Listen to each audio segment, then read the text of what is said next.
would like to introduce Stephanie Benton, who is going to be our speaker.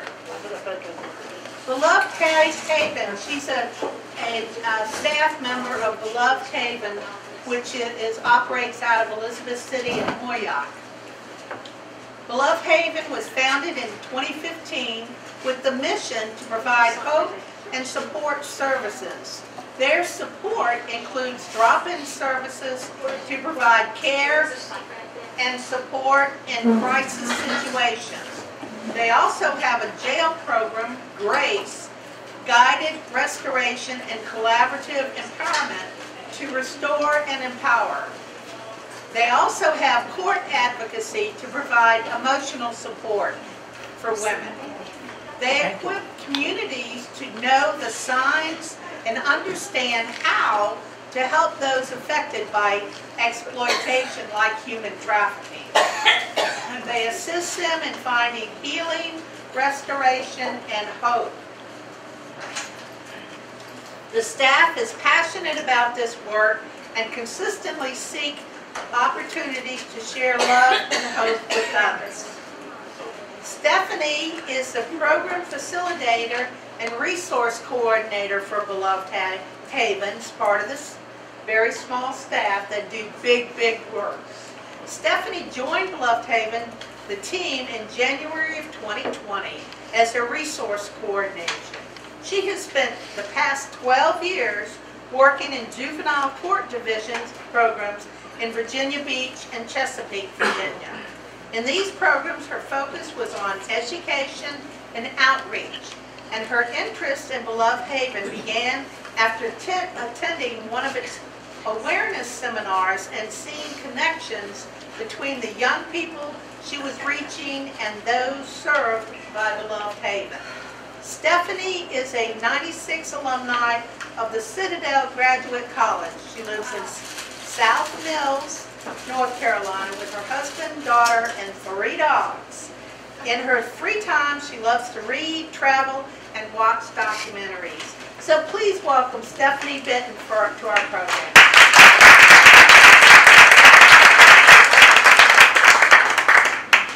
Thank you. I really appreciate the League of Women Voters inviting us here tonight to kind of get the word out about human trafficking and its realities, because we hear so much about it on the news, and we really need to get out what it actually looks like, what it looks like here in the United States, what it looks like in North Carolina, and what it looks like right here in our area of coastal northeastern North Carolina, because we do have a huge problem with human trafficking. Once you understand what it is and it becomes clearer to you, once you understand it becomes clearer to you, you'll start to see it everywhere you go. Unfortunately, you'll start to see signs of women and children and men who are being affected by this every single day. And hopefully it's going to kind of open your eyes and you'll start to wonder what you can do to stop it, what you can do to lessen its effects, and what you can do most importantly to help survivors of human trafficking. So Beloved Haven, as you said, was started in 2015 by Tina Pennington. And the way that Beloved Haven was born was Tina did missions in Africa. And she belonged to a church here in the area and was approached by a young girl in her church community who asked her to help her with a project for school. As she got to know that girl, she found out some pretty devastating things about what was going on in her own home, what was going on in our area, and that she was being trafficked out of her own home by family members. That's usually the most shocking thing when people hear that, right? Being trafficked by your own family members, being trafficked by a parent, a grandparent, an aunt, an uncle, an older sibling, a cousin, a neighbor, somebody that we know. In most of the cases of trafficking, that's how it starts. That's how it starts.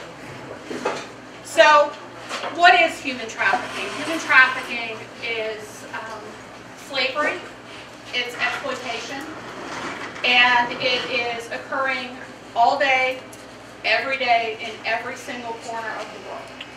Nobody is immune from this. We're not immune from this, and neither is anyone else in the world. There are more slaves today in society globally than there ever have been in the history of the world.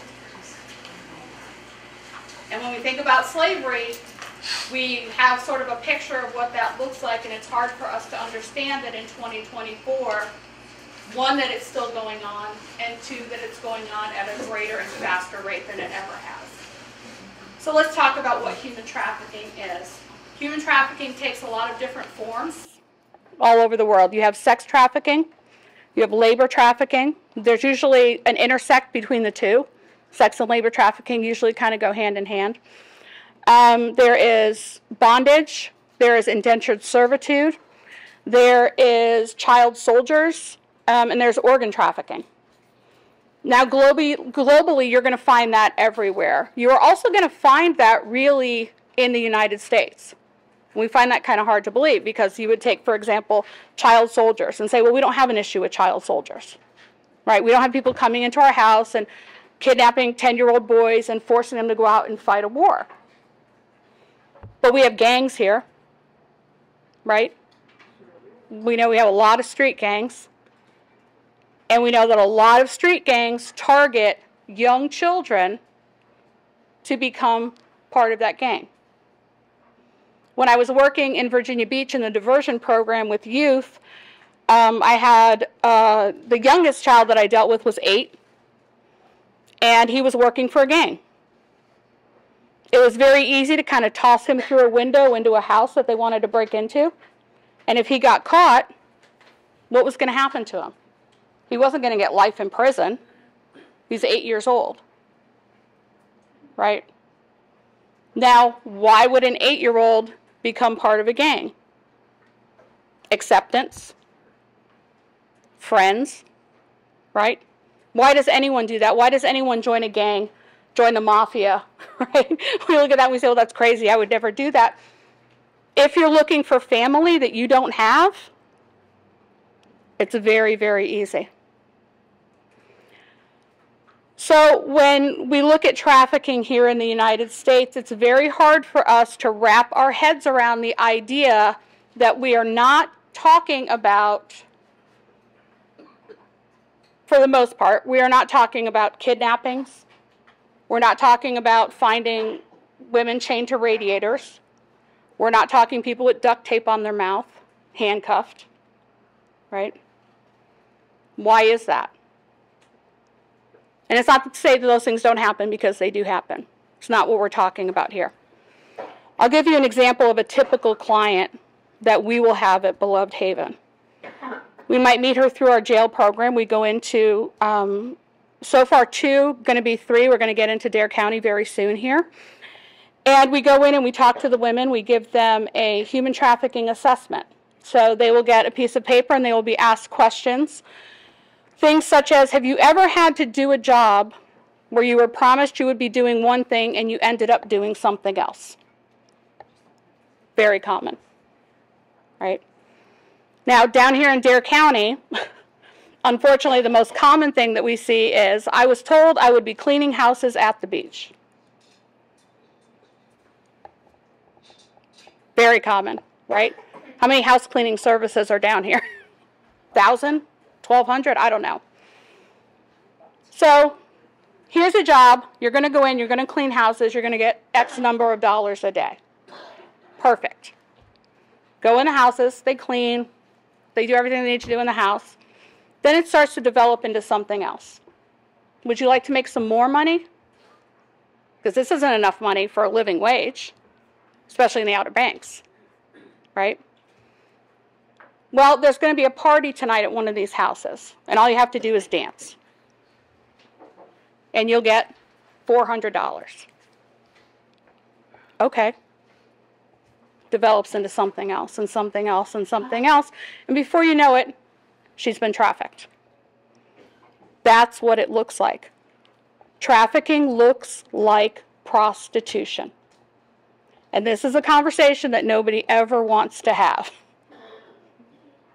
That's what it looks like. Prostitution in any form is never, ever voluntary. Right? If I were to ask everybody in this room tonight, How bad off would you have to be to go into prostitution? I would never, right? I would never do that. So what if you're a typical client of ours? You're locked up in, we'll say, Dare County Detention Center. You're in there on drug and larceny charges, right? So you were caught with drug paraphernalia. You were caught at the new Target shoplifting some clothes. And now you're locked up in Dare County. We give her an assessment, and she's answering yes to a lot of questions. Has anyone ever held the money for you? Does anyone have your identification and you don't have possession of it? Yes, yes, yes, yes, yes. Then we get to this question. Have you ever experienced sexual abuse? 100% of the time, I will see yes checked there. At what age did this first happen? 3, 4, so young I can't remember.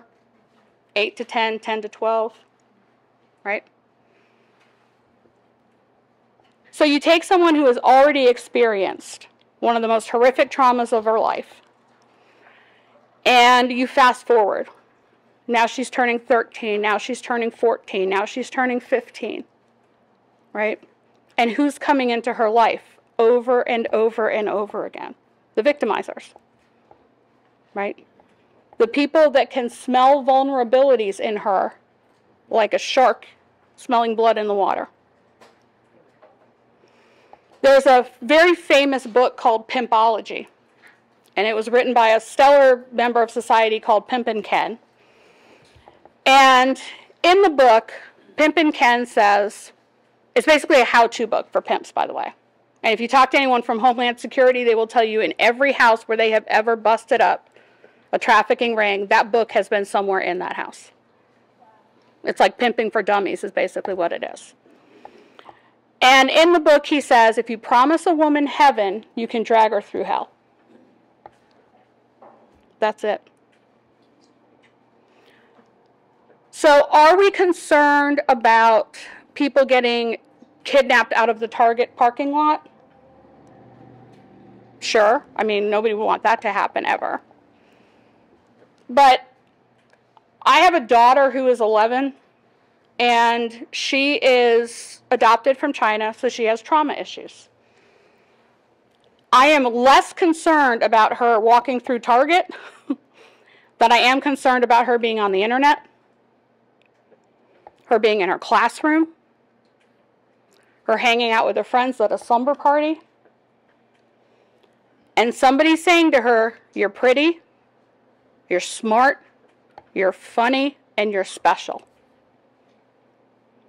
Because if you've already got the background of trauma, which every single person in here has trauma, right? Because nobody's immune to it. That's just life. Life just throws trauma at you. That's what it does. You be bopping along, minding your own business, and life comes up, it punches you right in the face, because that's just what it does. So we all have trauma. So we can understand trauma to a certain extent. But what if it's repeated trauma? What if it's sexual trauma? What if it's sexual trauma from the people who were supposed to, by nature, take care of you and protect you? What does that do to you? How does that flip your life upside down? Well, it makes you very, very vulnerable. So our clients will never use the word trafficked. They will not say I'm trafficked. They will never call him their pimp. Never heard anyone use that word. It's my boyfriend, my husband, my fiance, my friend. Right? Because all of these things happened to her along the way, and he just swooped in at just the right time, and he knew exactly how to talk to her so that he could convince her to do something that she's already been victimized by. She's already had that experience. If your own father tells you at the age of 6, this is what you were created for, and we've had that, this is what you were born to do. You're good at it. then when a boyfriend comes in and tells you the same thing, and you're looking for love, it is not a big stretch, right? That's how we need to start looking at trafficking. So trafficking is any commercial sex act or involuntary labor through the use of force, fraud, or coercion. Now that's very important to understand. Force, fraud, coercion. Force is very easy for us to wrap our heads around, right? He comes in, he's got a gun, he's beating her up, he's got a knife, the whole thing. We get that, right? We understand the duct tape and the handcuffs and all of that. It's very easy for us to understand. That's horrific, and we need to go in there, we need to rescue her. That's trafficking. If I were to show you pictures, everybody go, yep, that's trafficking. That's what it looks like. Fraud and coercion. That's the key here. That's the part that we as a society all over the world are missing. We're missing that connection of fraud and coercion and what that looks like. I'll give you a very kind of base example of this. There are states where we have legalized prostitution, right? So in Nevada, there was a legal brothel and run by another stellar, upstanding member of society named Dennis Hoff. They did a show about it on HBO, if anybody can remember back. Show called Cat House, right? Every week, every Saturday night, people would gather around the TVs and they'd watch Cat House. And they'd watch the girls come into the brothel and they'd line up and the guys would come in and they'd pick the girl that they wanted for the evening and they would discuss payment and all that stuff and they'd go off and do what they were going to do and then he'd leave a very happy customer and she would just say, oh, I just made all this money, this is great. Dennis Hoff hung out with celebrities. Dennis Hoff was a pretty famous guy. And what Dennis liked to do, number one, is Dennis liked to pick his favorite. So Dennis liked him young and Dennis liked him blonde. And Dennis would pick the flavor of the week and that would be his girlfriend. And his girlfriend would get the privilege of living in Dennis's house with him, which was not the house you would think he would have. She would live in the house with him and she would get to do things with him like cook and clean and do his laundry. Right? And she was the girlfriend, right? So she was important. She was special. And then when he got sick of her, he'd trade her out for another one. Another girl would come in. He'd go, I like her better. You're out. She's in. I was listening to a podcast one time a few years ago, and it was an interview with Dennis Hoff and his then-girlfriend, Sunny Anderson. Sunny Anderson was well known because, as most of the girls working in his brothel, she also did porn movies. And she was a famous porn actress. And he was sitting with Sunny, and they were talking about just kind of their life together. And the interviewer said to Sunny, he said, wasn't it exciting when you came out to Vegas? She, oh, yeah, it was great. He said, did you guys go out a lot? Did you get dressed up and, go out to dinner and go to the casinos and hang out with celebrities? And she said, no, not really, but every once in a while we'd get to go to Walmart.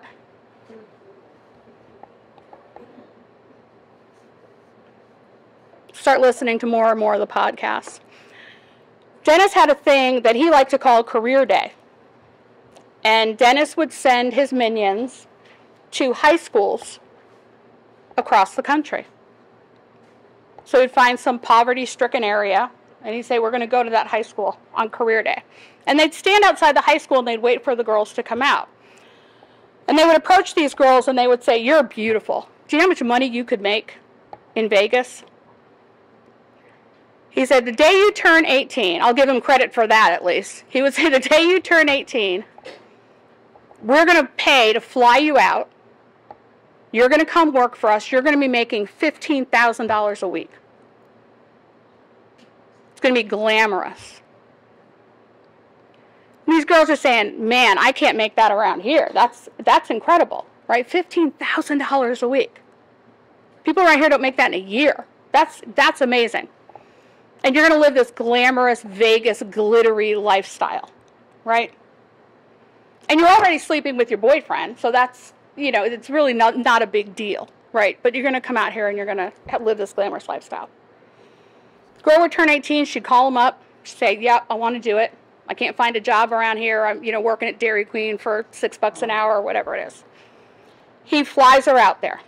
She becomes 18-year-old girl from Middle America, comes with her suitcases, plops them down. And they're introduced to Madame Suzette. And Madame Suzette was Dennis's right-hand woman, and she ran the brothel. And so she sat down and said, these are the rules. There's your room. And it looked like a really kind of a mini dorm room.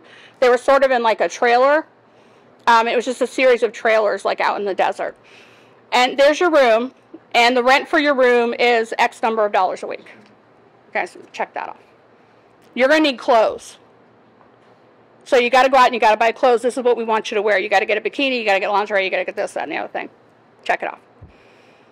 You're going to need testing because it's legal here. This is a legal brothel. So the state of Nevada requires some things from you. You have to get regular STD testing. You got to pay for that. It's coming out of your pocket. To go along with that, we need condoms. I can sell those to you. I have them behind the desk. This is how much they cost. When the guys come in, first thing you got to do is take them over to the bar, get them kind of warmed up, and buy them a drink. You're buying them a drink. Right? Then after you negotiate and you've done everything you need to do, you're going to come back and the house is going to get half. So how much does she have to work to make $15,000 a week? That will never, ever happen. Well, Dennis, I think I just want to go home. That's fine. You still owe us for your plane ticket.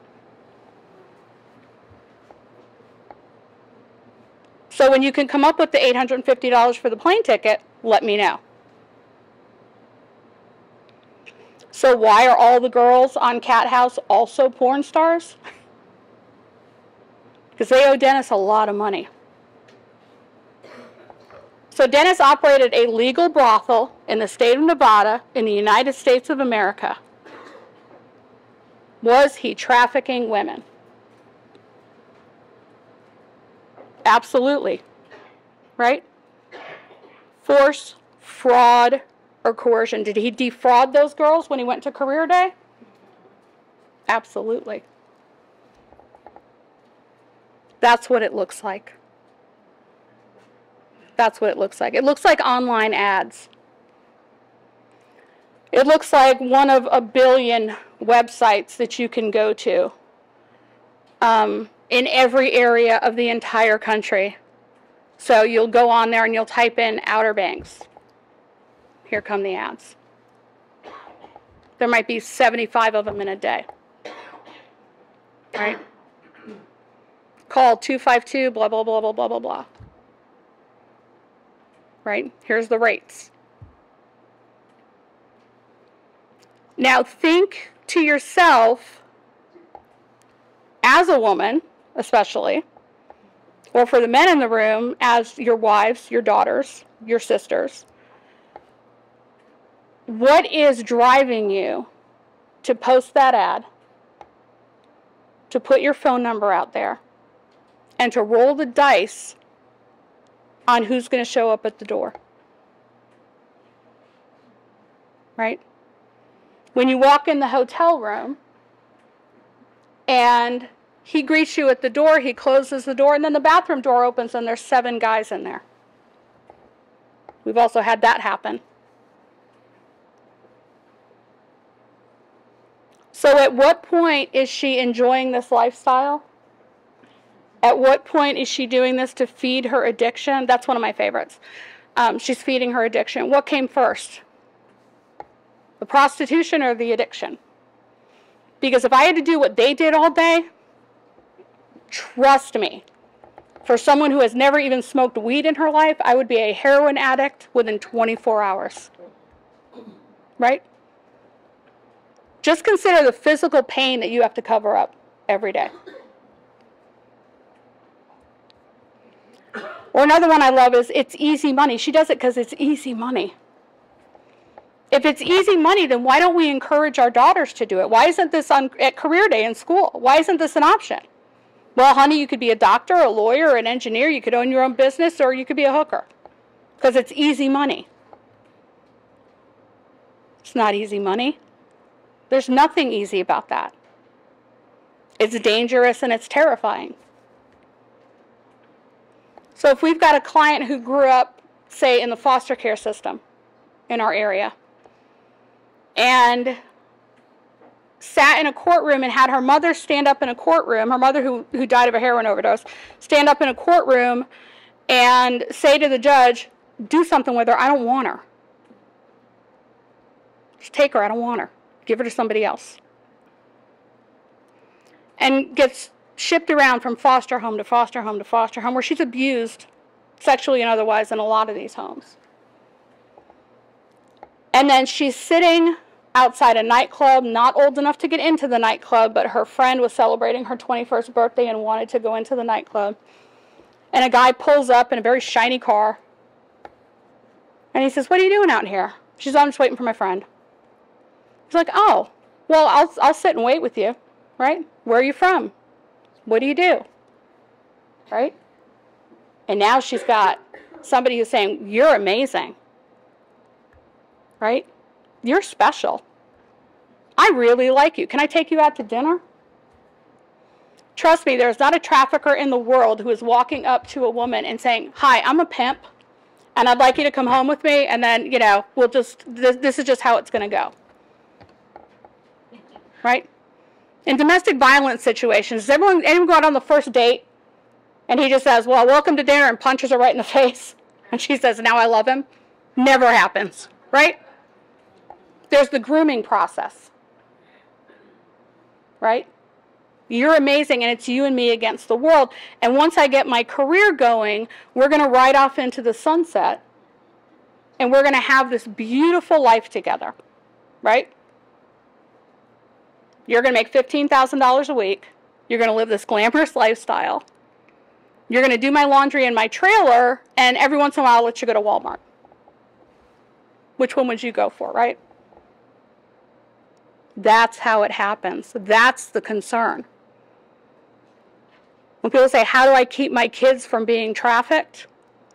You make sure that your kids know every single day before they leave your house that they are the greatest thing in the world since sliced bread. That's what you do. Right? You make sure that you're the one telling them that they're special. That you're the one telling them how amazing they are and how much they deserve and what their worth is. Because when we're dealing with our clients, there is no self-worth. We've heard it all. Well, if I don't do this, what am I going to do? I'm not good at anything else. And I'm good at this. It doesn't feel good, but I'm good at it. So what else am I going to do? I have felonies because I'm the one he's making hold the drugs. I'm the one who's holding the gun. I'm the one who he's sending into Belk to shoplift while he sits in the car, and then when the cops show up, he takes off. Right? The idea of rescuing victims of trafficking, survivors of trafficking, is kind of a weird one to me, because I've yet to have an experience where I say to somebody, hey, we have all of these programs and things to offer you, and she runs into my arms and she says, thank God you're here. I've been waiting for you. It doesn't happen. They're in and out of our services for years. Because what we're trying to do is, number one, we're trying to fight the addiction. A lot of them are in active addiction.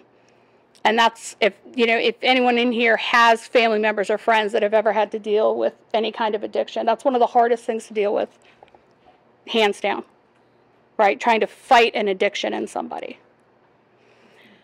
That's one thing. And then we're trying to fight the trauma. And we're trying to fight the CPTSD, which is complex post-traumatic stress disorder. When we say PTSD, everybody gets what that looks like, right? We have military vets who have PTSD. And we can wrap our heads around that. We say, yeah, absolutely, right? They saw some things. They were involved in some things. They had friends that died in front of them. We get that. That's trauma, right? law enforcement, we get it, right? It's a lot of trauma there. Or if you had some big event happen in your life, major car accident, fire, loss of a child, loss of a parent, loss of a sibling, loss of a spouse. Those are all big traumatic incidents, and we get that, right? We say she's got a lot of trauma because of that. But what if your trauma is occurring all day, every day? For 10 years, 20 years, 30 years.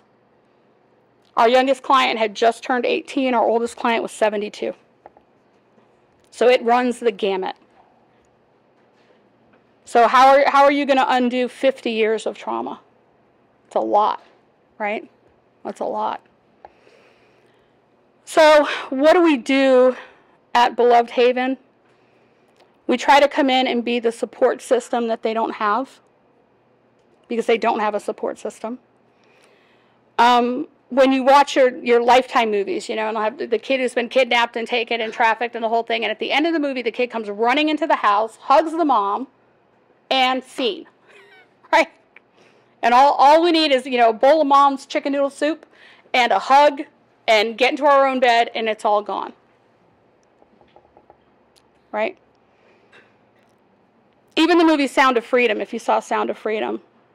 And there were some good scenes in that movie. There were some kind of off scenes in that movie. But the very end of the movie, where the little girl who's been through one of the most horrific experiences ever for anybody in the history of the world, gets back to her home and sits on her bed and just goes right back to playing her drums, which is what she was doing when she got taken, right? Scene. No aftercare needed, right? No trauma therapy needed. Like, she's home now. All she has to do is get home and it's good. That's not what it looks like, right? It's aftercare. It's wraparound services. It's holistic health. It's that mind, body, spirit connection that we all need, right? It's not going to be solved with a couple of therapy appointments. It's not going to be solved by saying, well, she has a job now.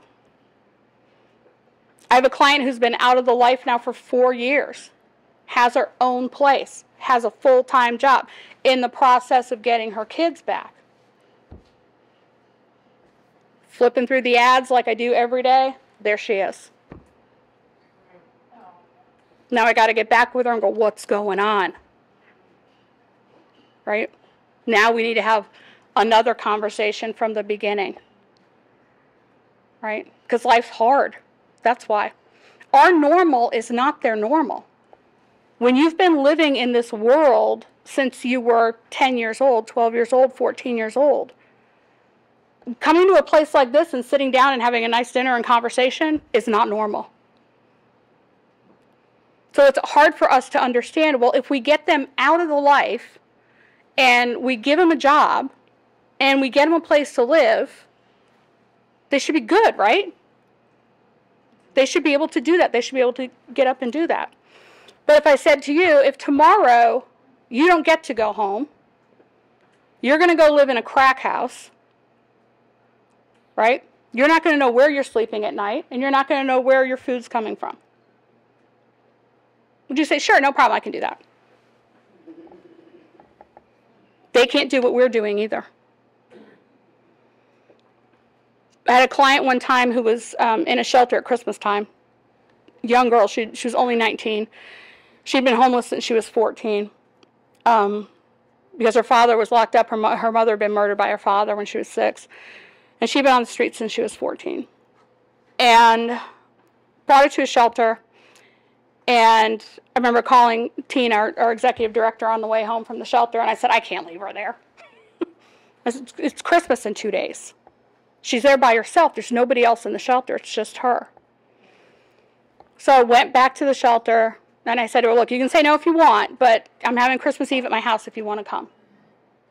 Oh, I'd love that. I said, okay, Christmas Eve morning, coming down, we're going to pick you up, take you in my house, we'll bring you back when we're done. Perfect. We had to stop at the grocery store on the way home because that's what you do on Christmas Eve. And there was a Starbucks in the grocery store, and she was just staring at it. And she said, I've heard that you can get free water at Starbucks. I said, well, you can. I said, would you like something from Starbucks? I said, do you want coffee? You want a, frappuccino? What do you want? I don't even know. So we went through the whole, well, what do you like? Do you like coffee? Do you not like coffee? Do you like chocolate? Do you like fruit? Like, we went through the whole menu, right? And my daughter's kind of coaching her with what to order because at, 8 at the time, she had been to Starbucks 52 million times. So she knew exactly what was good and what wasn't good. So she gets her Starbucks, she gets back in the car, we get to my house, and she calls her mentor, who is also a survivor of trafficking, and telling her about my house. And I said to my husband, I said, what is she saying? She's describing this house like it's Buckingham Palace, right? I do not live in a house that looks like Buckingham Palace, I'll tell you that right now. And she's saying, and they have a backyard, and there's a trampoline in it, right? Like it's, whoa, this is huge. So she said to me, can I go on the trampoline? I said, absolutely, you can go on the trampoline. So she and my daughter go out and go on the trampoline. And we sit down, and I have friends and family over, and we sit down and we have dinner, and she's just sitting with her mouth hanging open, just watching everybody. Because, we're having that typical Christmas Eve dinner. We're just laughing and talking and, enjoying the food and enjoying each other's company. And after dinner, we sat down in the living room to open gifts. And my family, I had told them the day before, I said, look, I'm bringing a client home. As far as my daughter knows, it's just my friend, because that's what I tell her. This is my friend. And I said, I just want to let you guys know, don't be weird. They're like, got it. So then I got all the questions of what size is she, what's her favorite color, what does she like, and they loaded her up, right? They just came with all these gifts for her. And she was sitting on my couch, and she's just sobbing. And she's saying things like, gloves? I've always wanted gloves. Because she'd been on the street since 14. Right? That's a little just blip of providing that care and that compassion and forming that relationship. That doesn't solve anything. Right? Doesn't solve anything. And unfortunately, she's one of those girls that we lost track of. Which is tough. That'll keep you up at night. So the conversations that we really need to be having around human trafficking, we're not having. Because it's so much easier to wrap our heads around what it might look like in another country. And it's so pervasive everywhere, right? But it looks different in other countries. We're not going around kicking in doors. I don't get paid enough for that. We're not going around and pulling, just handfuls of children out of a basement somewhere. That's not what we're doing. And again, it's not to say that stuff doesn't happen, because it does. But that's not what we're seeing, and it's not what we're seeing here. So why is North Carolina constantly in the top 10 for human trafficking for the country? Which we are. We usually hover somewhere between 9 and 11. There's a lot of reasons. You have the 95 corridor running up. You've got military presence. You've got a lot of military bases. You've got, there's just a lot of poverty. There's a lot of rural areas. There's a lot of agricultural areas. That tends to lend itself to human trafficking once you understand what it really looks like. In this area, Beloved Haven serves 7 counties. We are a staff of 3 people, just to let you know. So only 2/3 of us have tonight off. We're a staff of 3 people.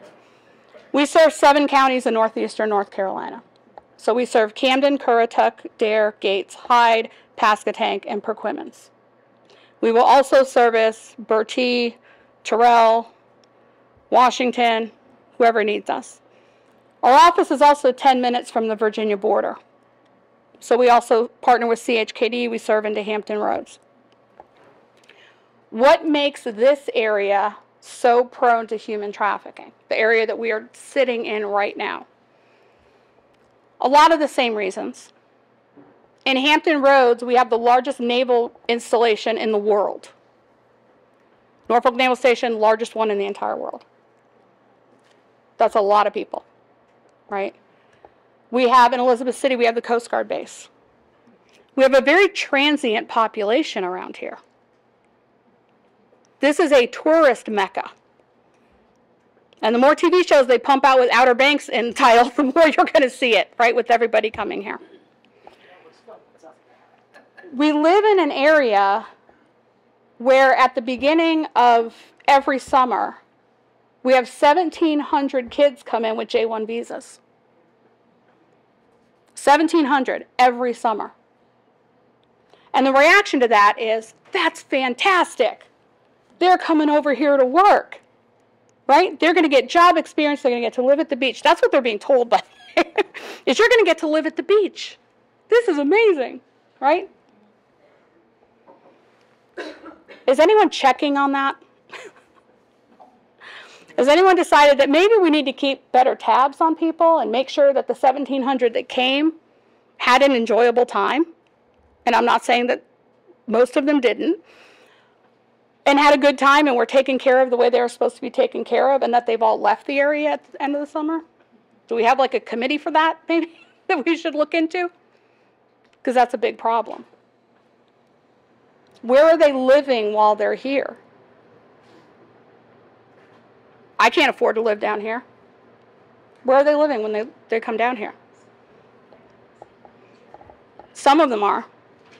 She said? Families. Yeah, and then there are some of the companies, like I think Wings has Food Line, Air Leader, all of them. I had supposed it was pretty much summer, and I treated them like they were mine. Oh, and I'm not saying that doesn't happen. Yeah, but I'm just saying, Right. but I know what you're saying. Right. I'm sure they're in a country they don't know. And unless they're in with somebody decent, like I was, you wear a helmet, you don't ride your bikes at night, Right. you know. Right. But I totally agree with you. There's a lot of vulnerability there, right? I'm sure it happens because we had a couple of girls that were staying, I won't name the place, but we got a friend was working with them, and she came home and told us that the guy that they were renting from was telling them that they owed them money and, you know, how they could pay for it. So my friend and I got in the car and went over and picked them up.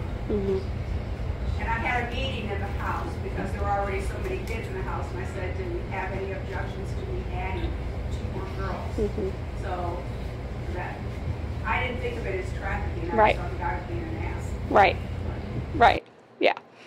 So there needs to be more of a conscious effort to open your eyes and kind of look around and go, what's going on here?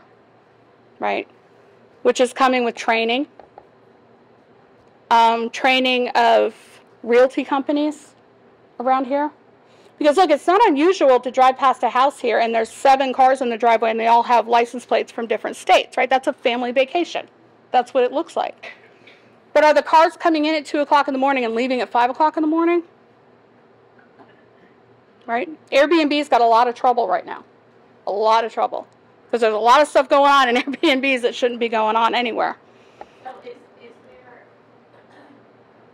there so the organizations that are here that kind of bring them over, I'm a friend who kind of their point person. At the end of the summer, there is no way to make sure they all leave, is there? Well, they have their visas, but if somebody, this is the thing, is if somebody is going to be nefarious, they're going to get around that stuff, right? They're going to take your visa. Now you don't have a visa to get back, right? J1 visas come in and they get 4 months and they get a month of travel. So when they're done with their job here, then they get to travel wherever they want. So we have no way of knowing if they've left the country or not. Right, yeah, and you don't know if they've really left. Yeah. Once they're finished with their job, their sponsor, it's usually the job. Right. So that's another issue why there's a lot of trafficking here in this area, because there's a lot of vulnerability. We have a huge drug issue here, like we do in the rest of the country and the rest of the world, right? Most people don't see it. It doesn't affect them directly, but it's ungodly in this area, right? In the last, I would say, 1.5 to 2 years, I'm hearing, when I ask women what their drug of choice is, I'm starting to hear fentanyl. Fentanyl. So they're looking for fentanyl. They're buying fentanyl. They're using fentanyl. So it's not, oh, they're accidentally getting fentanyl. Right? Have you come across any international Yes. Could have been prior 2 months. Yes. Airbnb, just since I have one, that concerns me. People coming in, renting the Airbnb, and then filming pornography in the Airbnb. Well, they can do that in a hotel. Right, right. I mean, I'm just saying that it's just another place. You know what I mean? We've added this sort of recently, this thing where people are renting out their homes and their cars and stuff.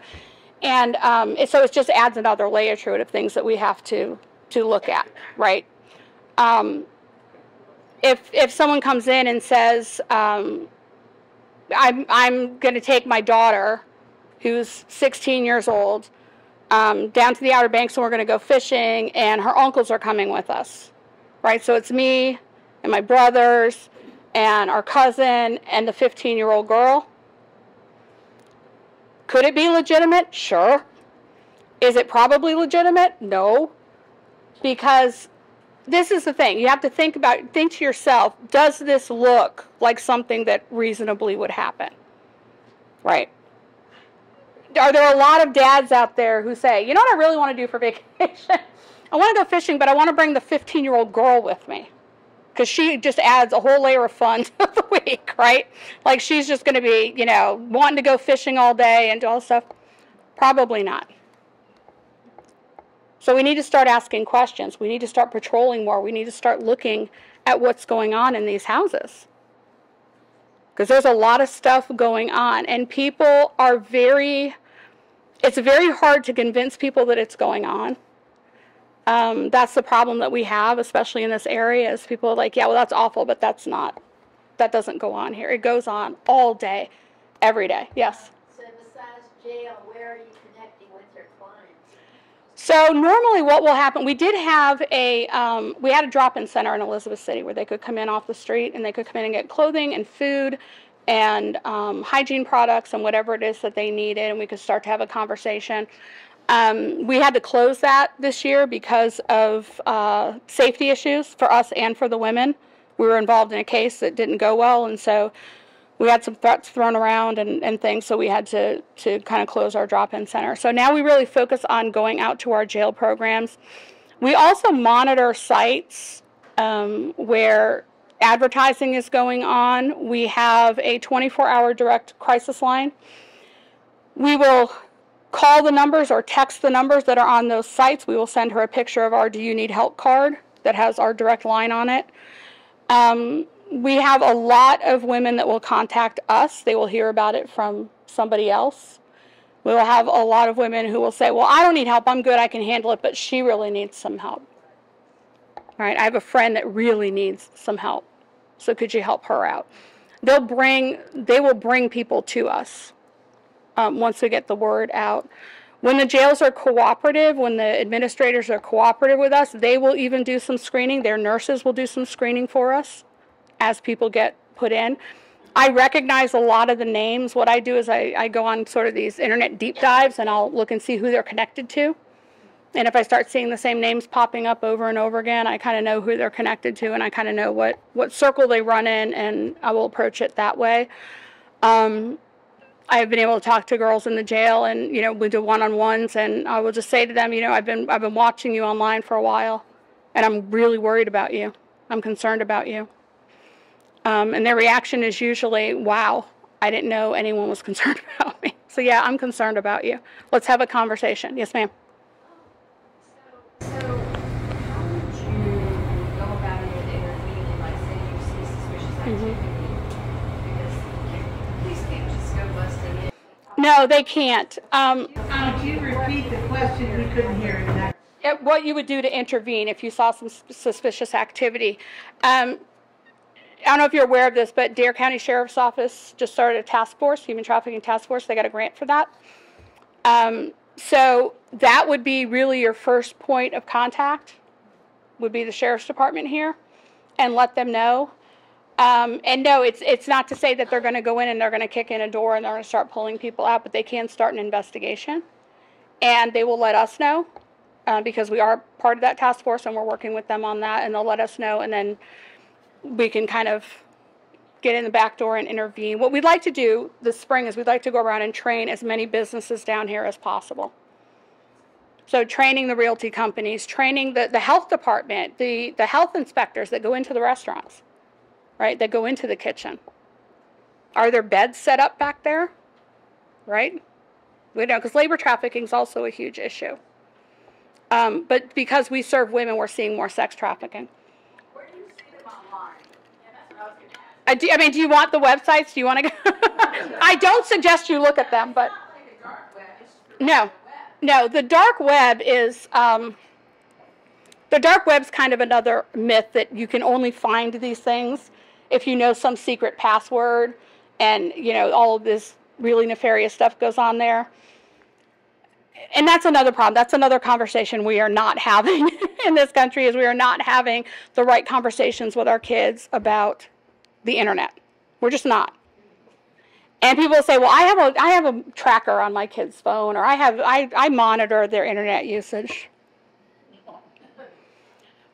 Doing what I do, can you imagine the conversations I have had with my daughter about this? Like, can you imagine the in-depth, horrible conversations I've had with this child? And just today, well, we were playing such and such a game, and then so-and-so's friend came on, and then he played the game with us. I said, who? She said, well, it's a friend of so-and-so's from school. I said, here we go. Now you're losing your iPad again for another week, and we got to go through this all again. And she's in tears, and it's a whole thing, right? There needs to be sort of a societal overhaul, and it's really too big for any of us to tackle. But you can do it in your own homes, but we need to have a societal overhaul of the way that we treat people in society, that we believe that there are people who are less than. We believe that there are people who are just something, right? She's just a junkie. What do you want to help her for? She's just a junkie. Well, nobody's just anything, right? And if you had to go through what she went through, you'd be a junkie too, trust me, right? So it's having these conversations about how do we talk about people, right? Globally, we're having a much better conversation in Europe right now about prostitution that I think is really needed over here too. Where, you know, there's a lot of talk about legalization versus decriminalization versus the Nordic model. Yes, ma'am. Oops, sorry. I just recently read about the state of Maine having decriminalized prostitution completely. And I was wondering what your comments were, or your... So what you have is you have legalization, which means it's just fair game for everybody, and that's your Nevada model, right? That's your kind of your Dennis Hoff model of just everybody. It's fair game for the buyers, it's fair game for the traffickers, it's fair game for the prostitutes, it's fair game for everybody. Then you have decriminalization, which is we're going to decriminalize prostitution, which means she is not going to get charged with anything. Now, we can still charge buyers, we can still charge traffickers, we can still charge brothel owners, but we're not going to charge her. So that's a little bit of a step in the right direction. The third thing that happens is they have what's called the Nordic model. And the Nordic model is decriminalization, but in addition to that, we are going to provide services for the women who have been victimized to help them get out of life. Okay? That's sort of the gold standard for what we want to see happen. Until we start addressing demand, that's my opinion, but until we start really addressing demand and the buyers, we're not going to get anywhere. I would actually rather see buyers get locked up than traffickers at this point. And that's because I hear the stories and I know who these guys are and I know what they do to these women behind closed doors. I'm glad you went there because that's what I was just thinking. It's, can you speak more to the supply and demand, and isn't it true that especially the United States is one of the top consumers in the entire world? Yes, the United States is the top consumer of sex for the entire world. So when you talk about like buyers going into a brothel in India or in Thailand, it's Americans, right? Americans are going in there. And that gets back to a whole issue of kind of regenerating how we think about this issue, right? How we think about what it looks like. And if you start to read survivor stories and you start to read what they've gone through and what they go through on a daily basis, it will, number one, it'll turn your stomach, and number two, it will change the way you see this for the rest of your life. One other thing, can you speak to the difference, because I think a lot of people don't realize the difference between human smuggling and when we're talking about over the border. Right. So, as compared to human trafficking. right. So human smuggling is transporting somebody against their will from one place to the other. That's not what we're talking about. When we talk about somebody being trafficked, they do not have to be moved from one place to another.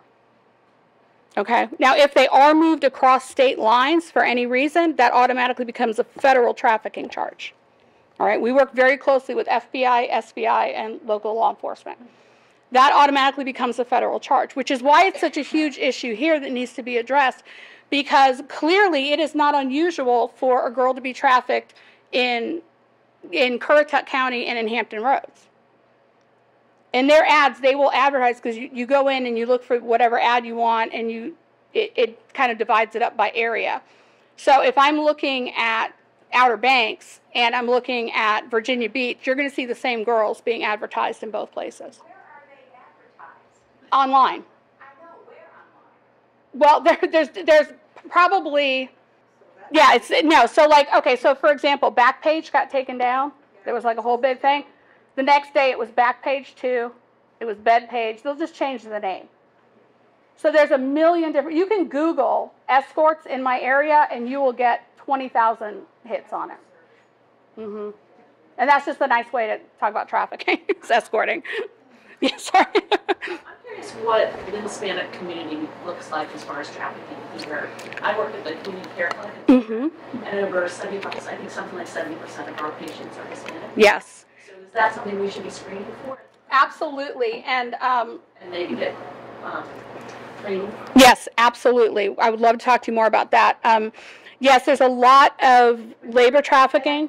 Repeat the question for us. The Hispanic community, what does it look like here for them for trafficking? And there's a lot of labor trafficking. You've got a lot of agriculture and a lot of rural areas out here, right? And everything, right? Restaurants, I mean, it's just all over. And for women especially, labor trafficking will usually kind of parlay into sex trafficking also, right? That's very, very common. We have Spanish-speaking advocates from other agencies that we work with that will come to us when they suspect something, and we've had to get FBI involved in some things because there's a lot of it around here. I mean, we're busy all day. Yes. So bringing it down to the local level. And bringing it down to the consumer. Are we talking about ministers, teachers, dads?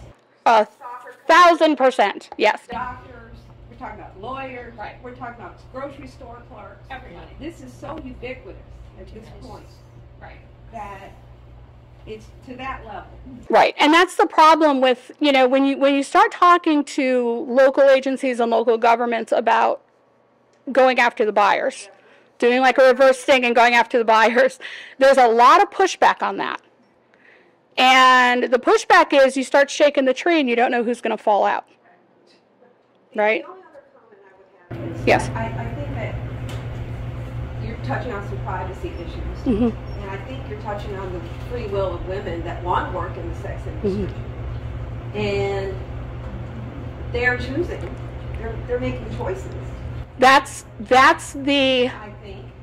right. That's a huge. We can't. That's a huge myth too, though. Dictate to a woman, a grown woman. But this is the problem with that is when you start talking to survivors. Every client we've had will start off by saying, she will never say he's pimping me out. That never happens. I've never had a client say that. She will say, look, I need to make money. I got to pay rent. I got to pay for my car. I got to put my kids in daycare, whatever, right? I'm doing it. Her choice. But what happens behind closed doors? We have sort of this pretty woman kind of idea of what happens in these scenarios. And it's the idea that there are all of these really nice guys who just are lonely And, you know, sometimes he just wants to talk about his marriage, and sometimes, you know, this, that, and the other thing. The degradation that goes on is absolutely insane, and it gets worse every single day. We are now dealing with generations of people, men and women, who have grown up on internet pornography. Average age to start watching pornography online is 9. Mm-hmm. Now, we're talking about the dark web. I can get out my phone right now. I can Google the word porn. Just the word porn. I don't need to know how to spell pornography if I'm 9 years old. Just porn, and put it in there. The very first site that comes up is going to be Pornhub. Very first site. And they're constantly in litigation if they should be shut down or not, which clearly they should, but they have lawyers and they get around it. If I get on Pornhub right now and you give me about 3.5 minutes, I can pull up a live rape video. And I'm talking brutal. It's not on the dark web. If your kid knows how to Google and they can spell porn, they will find it. Because of what's happened in the porn industry, where things, back in the day when porn first got online, you had to have a credit card, right? So like people were getting called all the time. So the wife's getting the statement and go, what's these charges, right? And it's going to come in a brown envelope, and we're going to, you know, charge it to something else and all this kind of stuff, right? So there was like kind of ways to get around it. That pornography, by comparison, was pretty benign, right? What they are seeing now is unbelievably violent. Unbelievably violent.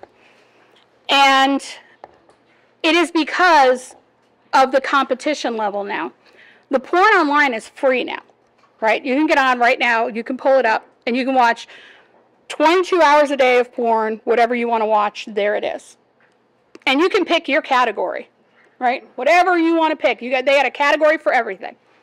If you can think of anything, there's a fetish for it somewhere. They got categories for everything. The top 2 categories, I'm trying to figure out how to word this for you, but the top 2 categories are barely legal teens. That's the number 1 category that's looked for. And number 2 is for a sex act that involves choking and near-death experiences. That's number 2. Which is more Asian. Not anymore. It used to be. Yeah, it used to be. Right. So there's a lot on there. So getting back to the idea, one of the other things that's very interesting about that, and there's a couple good documentaries on it, but one of the things that's kind of interesting about that is at the end of a completely brutal video, just horrifyingly brutal, like you couldn't even imagine what goes on in it.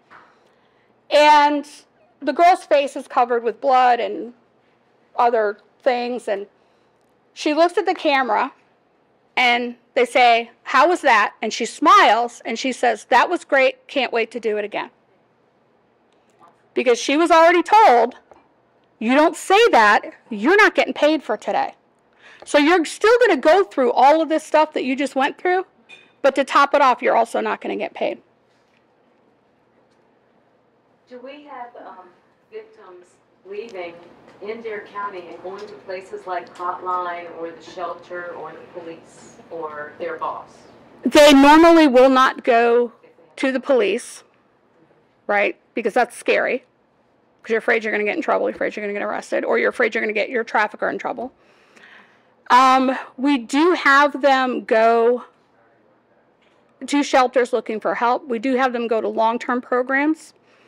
The biggest need in this area is for a long-term residential program that is specifically for trafficking victims. It looks very different than a DVSA shelter. Very different. You're talking a 2-year program. You're talking complete wraparound services. You're talking trauma-informed care. There's a lot. There's a lot to it. How many beds would we need in Dare County today for a program like that? No matter how many beds you put in it, we could fill it up. We could fill it up. So what you're saying is people are getting out and they are talking to people and they're getting out Right. in Dare County. Right.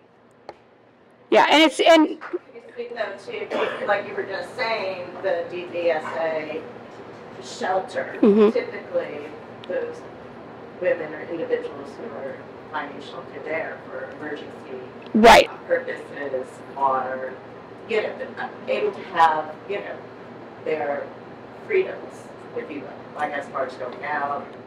You know, Right. So at the DVSA shelters, it looks different because the clientele is different. And even though our clients are victims of DV&SA, clearly there's a lot of overlap there. The healing looks a little bit different in that the DVSA shelter, a client's coming there and she's not restricted, because the last thing you want to do is restrict her more than she's already been restricted, you know, by her husband or boyfriend or whoever. And I don't mean to do this to the men in the room. I'm sure you're all great guys. It's just what we see. Yeah, and men are trafficked too. I just am speaking from our experience because we deal with adult women. And so it's just going to look a little bit different. And a lot of times the women who are in a DVSA shelter have a support system. They might not be local, but they might have a support system somewhere else. They might have family or places that they can go. 9 times out of 10, our clients do not. They do not have anywhere they can go. They do not have any support system. They do not have any family or friends to go to. And things like just something as simple as having their cell phone is really problematic. Because you have to remember, she's still in love with this guy. We've had girls who were out of it for 2 years who said, sometimes I wonder if he still loves me. Yes, ma'am. Sure.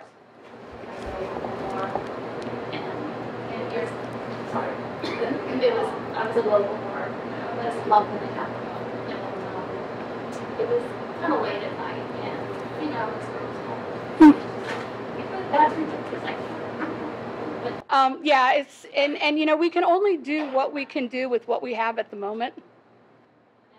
You know, I'm just right, and I'm just a firm believer in that. I've trained law enforcement and had officers cry during my training. I said, "What's going on?" And he said, "I'm thinking back to cases I had where I should have done something differently." And I said, "That's exactly what I want to hear." Right? Because, you know, the late great Maya Angelou, when you know better, you do better, right? So now that you have the information, we can operate a little bit differently. That's all we can do, right? And we're never going to cure the world of this problem. It's never going to go away.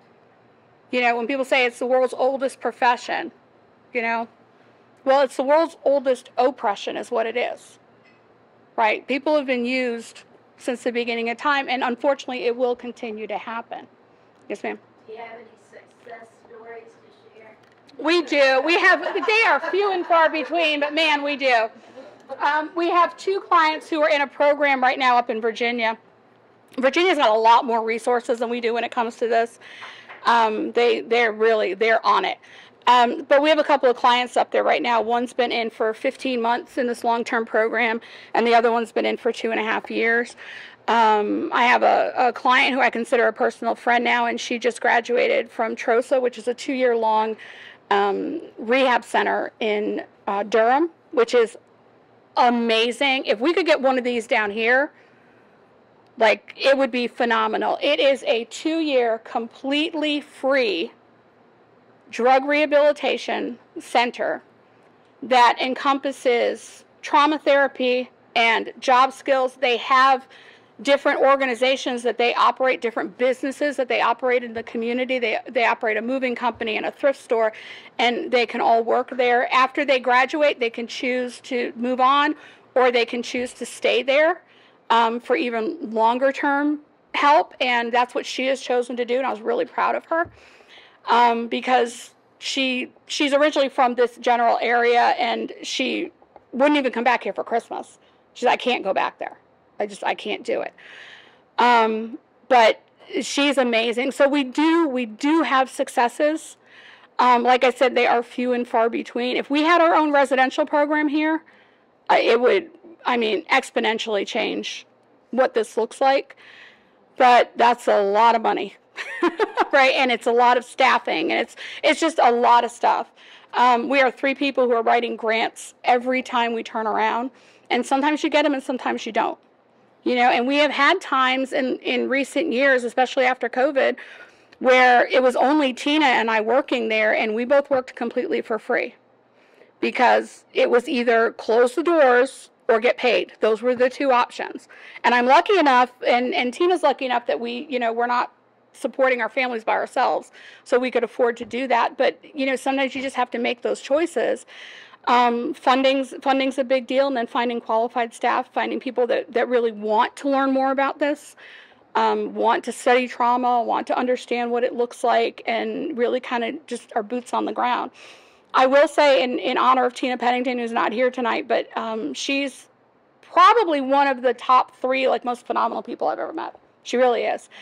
And she started this on her own, with her own money. She didn't get paid as an executive director for the first 3 years. What she gets paid now as the executive director of a nonprofit agency is ridiculous. I mean, you would never even, if you saw her paycheck, you'd laugh. But she really is boots on the ground, and she really has a heart for it. And she is hands-on with these clients. She is a grant writer, a client advocate, an executive director. I mean, she's all of it.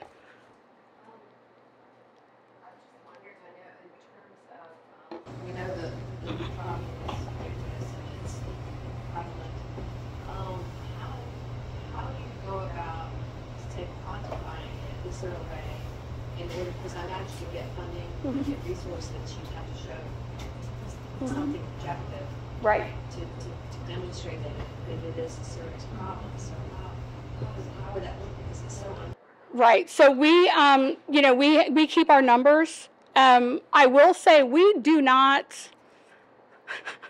Again, I don't know how to say this without offending people. We don't fudge our numbers at all. There are a lot of nonprofits that say, we served, 4,000 people this year. Right now with the 3 of us, this past year in 2023, we served 55 clients. Now, we also get calls from the National Human Trafficking Hotline. We're listed as one of their resources, so we will get calls directly from the hotline. So we've gotten calls this year from Spokane, Washington. I need to leave. I need to get out of the area. I need to get away. Where can I go? And we're, trying to scramble to buy plane tickets and bus tickets and all kinds of stuff and find resources for them. We do get calls from men. We do not provide direct services for men, but I will stay on the phone with a male client and have him call me back 30 times until I find resources for him, and I've done that. I've been out shopping at TJ Maxx and answering the phone and saying, okay, you called there, it didn't work, try this place, right? And trying to get resources for them. Anyone who calls us is going to get resources, at least. The very least we will do is we will refer them to someone either in their area or someone who's more specialized that can help them. We will never answer the phone and say, oh, sorry, we can't help you. Click. That's not who we are. It's just not who we are as people. Can you speak to the level of support that you know of from local government officials, not just here, but region, in terms of understanding the issue of leadership and the need to provide funding? I will say North Carolina is starting to catch up. The problem with this area is we are kind of no man's land out here. Tina always tells the story, one of the first trainings she went to for the state, they put the map up of the state, and this whole side was literally cut off. It just stopped. it was like Greenville and Ocean. There's nothing out there. So we're kind of like in this forgotten no man's land, and we live in a very kind of weird place, and we don't even get our local news from North Carolina, right? We get it from Hampton Roads. It's kind of a weird place to be. Our team was in Greenville on Thursday speaking to the Pitt County Human Trafficking Coalition there. They have a lot more resources there, and we just have, there's just a lot more there, and it's starting to slowly make its way this way. My other plan for the spring is that Tina and I are going to start heading west more often. Going to Raleigh, going to Charlotte. I have an appointment to speak to the Office of the Attorney General in Raleigh coming up. just to kind of see what we can do to get more resources out here, because it's really just a lack of resources. We are also getting ready to start our own human trafficking coalition for this area, for the 7 counties that we serve. If you belong to an agency or work for a company that would like to be a part of that, please let me know. Before everyone leaves tonight, at that front table, I have got all kinds of information. I've got pens you can have. I've got blue ribbons because this is National Human Trafficking Awareness Month, wearing blue for human trafficking this month. And there's also a kind of like a sign-in sheet. If you would like more information or you would like to join the coalition or just get more information about it, please just leave me your name and email and who you're with. And we also have a paper up there that has our list of volunteer opportunities. If there is something you would like to do. Like I said, we are getting ready to start our GRACE program down here in Dare County. It's a long drive for me to come down here. If you would like to get trained in how to do that, and how to operate our jail program, certainly, let us know that you're interested in that. And we are going to have a training upcoming for the Dare County jail program. We're not quite sure exactly what it's going to look like yet, what days of the week it's going to be. They usually run about 2 hours when we go in there. But it's a very short commitment, but it does require a lot of training and criminal background check and all that good stuff. So if you would like any of that, please, the coalition thing, we are firm believers in getting everybody around the table. If you are already in a position where you're doing things for the community and you think that those same things could be applicable to our clients, please let us know.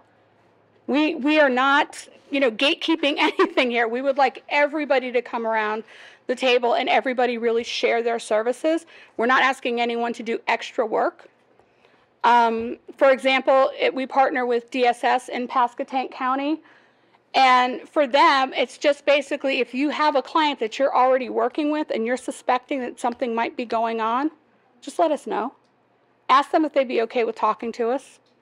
And just let us know and we'll see what else we can do. And we've gotten some phone calls through that. I've gotten phone calls directly from the jail where they'll say, so-and-so's in here and she wants to talk to you. Okay, great. We always offer law enforcement contacts to our clients if they so choose. That is not a requirement for working with us. You do not get denied services because you're not talking to law enforcement. But we have certain agents and certain officers that we work with directly that understand this work. So I will even go as far as saying to the girls sometimes, don't talk to anybody until I bring them to you, because we want to make sure they're getting the services that they need. How I recognized it earlier, what should I have done? What could I have done? Because they didn't do anything after. You could call the sheriff's department. I mean, that would be, and just, yes, because if nothing else, and it sounds awful, but we know this, like not everything is going to get solved. This is not an episode of Law and Order. We don't have 30 minutes and we're going to solve the problem. But at least if we have a record of it, it was this guy in this car, then we can kind of be on the lookout and we can kind of, right. But I mean, even then going in and talking to the Uber driver. Right. Right. Yeah, so I mean, really, if it's an emergent situation, it's always call 911 first and let them know what's going on, and they should be prepared to call us in on it if need be. If they find out that there's something going on, they will give us a call. I wondered about I've been places where in the women's restrooms, like down college campus, they install, they watch the signs.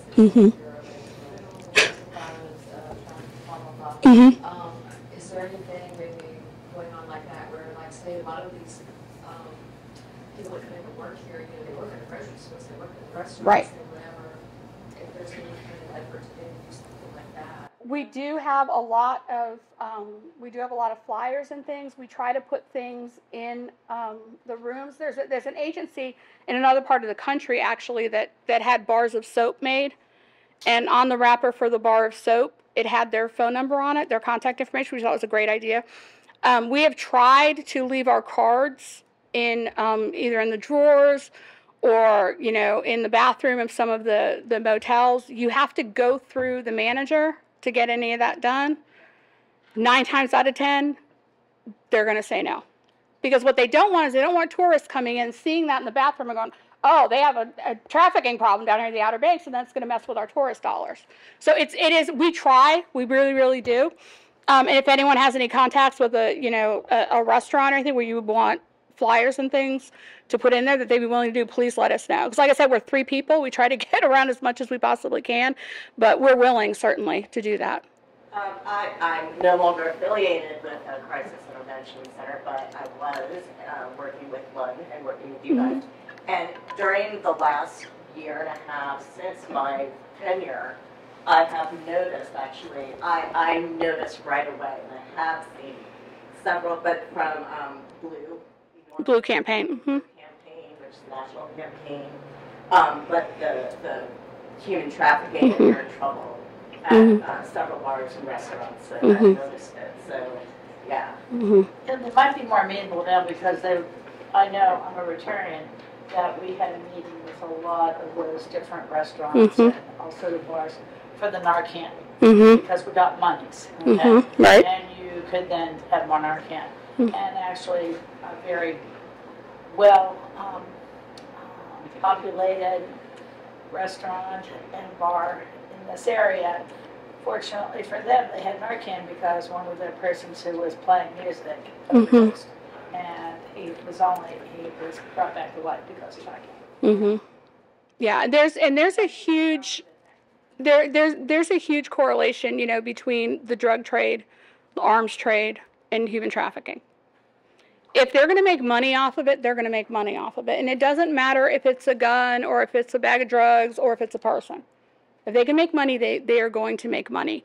So what's interesting is when I would go to train law enforcement, before I would go in to train the entire staff, I would have conversations with certain detectives and people that were kind of on the same page as us. And I said, if I were to start giving you names of these guys, you already know them. But you're not looking at them for the trafficking. You're looking at them for the drugs. And some of our biggest traffickers in this area have been locked up and are doing federal time, but not for the trafficking, for the drugs. The trafficking is very, very hard to prove. Because unless she is in a place emotionally, psychologically, where she can sit on a stand, point at him and say, you did this to me and it's not okay, then we don't have any eyewitnesses, right? That's very, very hard to prove. So even bringing trafficking charges against someone, very, very difficult. Very, very difficult. Because again, a lot of times they'll look at the woman and say, well, she's a drug addict. Right. And this and that, and she has right. a history of drug addiction. But right. Why does she have a history of drug addiction? Why is she in it? Right. Because she's had trauma since we're saying 3 times or her whole life. Right, so our point with law enforcement is, if you go in to bust a room out here in a hotel somewhere and you're doing a drug bust and there's, 6 guys in the room and there's 2 girls, just take that extra step and pull her aside and just say, are you okay? Why are you here? Right? What's going on here? Is there something that we talk about? Give them our card and say, if you need help, I have these women that I can trust and you can call them. That's all you can do. Right? I mean, we like to think that we're all these superheroes that can go in and just pull people out and I rescued all these people. It just doesn't look like that, and realistically, we can't do that. Like I said, I don't get paid to go kick in doors. That's way above my pay grade to do that. But we can. But the more we partner with the community and partner with different agencies and get everybody on the same page about trauma and addiction and brain development and sexual abuse and how that all is tied together, then the more we can do. With the woman saw the girl in the bathroom, and she didn't realize too late until she had left. But if she had, before she had left the bathroom, and said something along the lines, is everything okay with you? Can I help with you? I'd like your opinion, because my opinion is that she would say, I'm fine, lady. What's. Absolutely. She took me to the bathroom.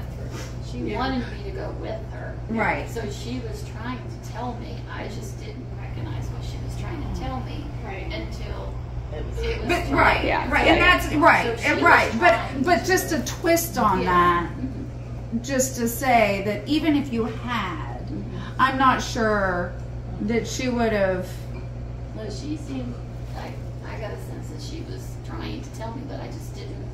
I'm naive. I just didn't, why Right, would, and that's why fine. did she ask Yeah. me to go to the I would have been too. But I think So- to your point, Yeah, there are going to be times where you're going to say, are you okay? And they're going to say, yeah, I'm fine. And no, there isn't anything really you can do after that, right?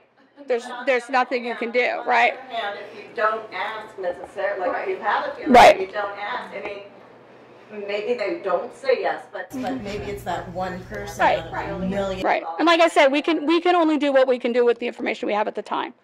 And so if she does say, yes, I need help, is it a matter of calling 911 Yes. or going to the main? No, I would go, I would go straight to, I would go straight to 911 and explain to them what's going on. Number one, they're going to get there a lot faster than we are, for sure. That's why it's so important. We know there are a lot of agencies that will not partner with law enforcement. They don't trust law enforcement. They don't like law enforcement. It's very, very important in a nonprofit like this to partner with law enforcement. It's very, very important. They're out there on the street at 3 o'clock in the morning. I'm not. Right? I'm asleep by 8:30. I am not out there. And this is what they do. And also, they already know a lot of these women. They know them from domestic violence calls. They know them from drug calls. They know them from being, in and out of jail over and over and over again. We have one client with the jail administrator in Pasquotank said, she's been in and out of here since she was 13. I've known her since she was 13 years old. And she's 32. Well, what about doing a jail intake form so that every person who comes into the jail is given this thing and they have to answer the questions? We have one, and the jails that we work with do have it. Do we in Dare County? You said they have a task force. We're getting ready to start that. That's what we're getting ready to start. But we do have a contact at the jail who will let us know. We're meeting with her next month to get this off the ground. But we do have a contact that will let us know if somebody's in there. And again, a lot of the names, because, these women are local. For the most part, they're local. They went to Currituck High School. They grew up in Wanchese. They grew up in Manio. They're from here. So they've been around a long time. And if I see a name that I recognize, I'll check. There's this app called Mobile Patrol, and you can see who got locked up. And I'll check it 3-4 times a day. And if I see a name pop up of a woman, I recognize the name, I'll ask to go into the jail and do a one-on-one with her. So I will just meet her in the room like the lawyers use and, just let her know. Mm-hmm. Yeah. Yeah. It's so pervasive, and there's so many agencies. That's why we need this coalition, because we really need everybody to just do their job in their lane, and then kind of come together on the same page, because none of us can start doing additional jobs. Everybody is overworked. Everybody is understaffed, especially nonprofits, especially governmental agencies right now. It's kind of a nightmare. So it's just getting everybody around the table. You tell me his time's up? Is that what it is? Well, go ahead. More questions? Well, my one question was I had an acquaintance who worked with the J1s when they came in. Mm-hmm. And silly me, I thought that she would follow up with them and see them before they left, or maybe 6 months or quarterly. Is that not happening? Not that I'm aware of. What I would like to see, honestly, to go on with that, is I would like to see a committee a trained committee that would make weekly check-ins with them. Where like every week, is everything okay? How are you being treated? Secondly, this is a difficult question to ask, but secondly, with the people that you have worked with, or even nationally, what is the success rate? Because recidivism for drugs is, as you know, very, very high, yes. very high. Well, I've been told it's like 84%. I had a friend who Repeat her question because nobody can hear her. But for people that are trafficked, do you have any idea what the percentages that are fortunate? The percentage of success rate for people who have been trafficked, it's very, very small. And even survivors who have gone on to be public speakers and write books and have kind of seen this sort of success in the real world, there's so much trauma that it's just very, very difficult. And also when we're talking about the residential programs, there are over 300,000 trafficking victims identified every year in this country. There are 1,600 beds across the entire country for trafficking victims. Well, Rotary International is interested and does have money. And I just heard the DARE commissioner speak about the money that's been given for housing, and all the municipalities, all the different neighbors come and they talk. This seems like this would be an issue that could come to their top. Absolutely, absolutely, for sure, and the addiction issues too. Health department has a lead, or is it to the jails? There was just until recently. She asked the person who is currently in charge of the programming at the jail used to work for the health department. And she is our contact, and she's been amazing at trying to get more programming in there into the jails. Well, what else do we need to be aware of for signs, like we talked about cleaning the bathroom, we talked about? Your biggest kind of crossovers are going to be with addiction, and they are going to be homelessness. So if you see a woman who is a drug addict and is homeless, where's she getting her drugs from? Last I checked, there's no benevolent drug dealer who's handing out bags of crack to people, right? So she's paying for the drugs somehow. And so that's why, we don't even have a proper homeless shelter. We have nothing up where we are. Literally nothing. And I know you have room at the inn down here, but we really don't have like a full-time proper homeless shelter. We have empty buildings everywhere in this country, right? We're closing down shopping malls left and right. And what better place for a homeless shelter than a shopping mall? You've got your food court, right? You can put all the bedding from Sears can be in there. You could do job training. You could have medical services. It could all be encompassed in there, right? It's just about thinking outside the box and getting the money put where it needs to be, right? Because it's just all about misappropriation of funds, honestly, just in my opinion. From the highest level on down, it's just a lot of misappropriation of funds, right? And like I said, we're making strides. It's slow.